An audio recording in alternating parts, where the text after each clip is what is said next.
এবং আজকের এই কথা বলাটার পেছনে আসলে আমার সহধর্মিণীর অনেক কন্ট্রিবিউশন রয়েছে। যে না থাকলে হয়তোবা আমি এখানে দাঁড়াতে পারতাম না। সে আমাকে বলেছে যে জীবনে আসলে হয় হেরে যেতে হয়, না হলে জিততে হয়।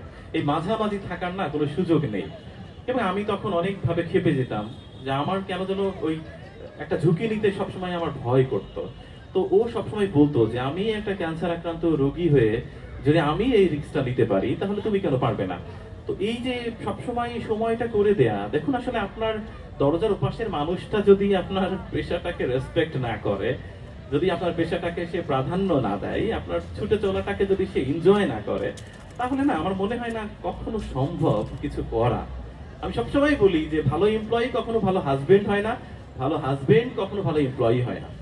ভালো এমপ্লয়ি হতে গেলে স্ত্রীর বার্থডে ভুলে যেতে হয়, শালিকার সাথে সময় দিতে হবে সেটা ভুলে যায়, সন্তানকে ভালোবাসতে হবে সেটাও মাঝে মাঝে ভুলে যেতে হয়। আর যে ভালো স্বামী সে কিন্তু ভালো এমপ্লয়ি হতে পারে না, তখন তার আসলে বাড়ি গিয়ে দরজার ওপাশেই অফিসটা থাকে বা তার কর্মের ব্যাপারটা থাকে। আমার ব্যাপারটা যেরকম, আমাকে যে এখনো পড়ালেখা করার সুযোগও করে দেয়, এটুকু আসলে আমি তার কাছে চিরকৃতজ্ঞ এবং ঋণী। আমি এখনো খাবার খেতে খেতে বাম হাতে বই রেখে পড়ছি, বা আমি আমার যে পাগলামিটা, এটাই তো আসলে এমন তো না যে ওই আধ্যাত্মিক ভাবে আসলে শিল্প সাহিত্যের উপমা চলে আসে কন্টেন্টের মধ্যে, এরকমটা না। মূলত আমাকে আসলে চর্চাটা করতে হয়, সবাই করা লাগে, আমি যে অনেক পড়ি এরকম না।